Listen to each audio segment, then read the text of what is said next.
I was working at the Central Intelligence Agency, and I spoke to my boss about the fact that there's a missing chapter in the story of the origin of CIA. I said there's a story about a man of whom nobody seems to know anything. Although he'd always say, look, my good name's Intrepid. Anywhere you are in the world, if you get locked up or you're in jail or whatever, call me and help will be on the way. Ian Fleming said James Bond is a highly romanticized version of a true spy. The real thing is Bill Stephenson. I didn't meet him till I'd been working for him for quite a long time. And when I was finally ushered into this large office of his in Rockefeller Center, I got quite a shock. From the 36th floor of Rockefeller Center in New York, under the guise of British passport control, Bill Stephenson and his agents are involved in almost every aspect of intelligence work: coding, forgery, counter-espionage, and propaganda. How did a kid from Winnipeg end up at the heart of international intrigue? Stephenson, Intrepid, was the greatest mystery of all. His most conspicuous quality was an inherent capacity to disappear. Swift as summer lightning, he could make himself invisible. Like the magician's rabbit, he could melt into the mists of night or into the madding crowd of Fifth Avenue with the speed of a jet, without a sound. No, he wasn't the magician's rabbit. He was the magic. Everyone could feel it.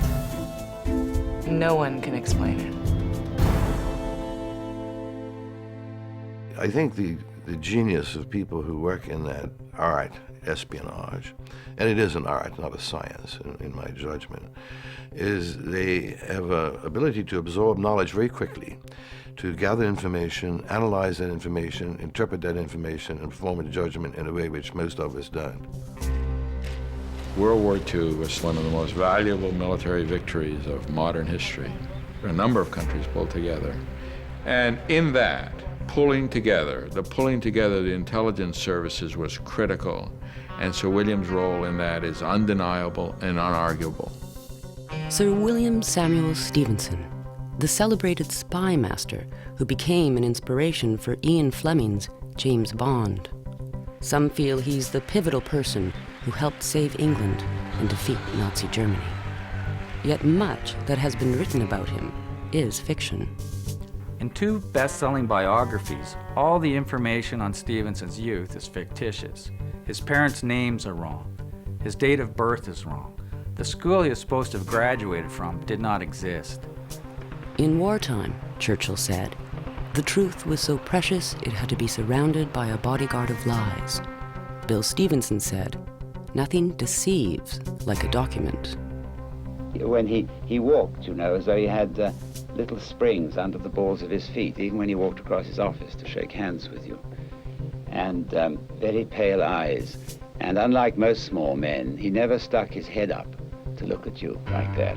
He kept his chin right in, and only his eyes, which was very, very pale, his eyes went up and looked at you. And he never raised his voice, ever. One sensed always that one was dealing with a man of far-sighted experience and imagination. He was not a writer, not a talker, but he was an activist, whether it was in business or intelligence. Long before anybody else came up with it, he had this idea of one world, trading and industrializing countries. He was a tough little bugger. You were never really conscious of size with Sir William Stephenson. He was a bit like a Jack Russell Terrier. If you know anything about Jack Russells, they all think they're 10 foot tall, and every dog or thing they encounter think they're 10 foot tall too. So it's not the size of the dog in the fight, it's the amount of fight in the dog.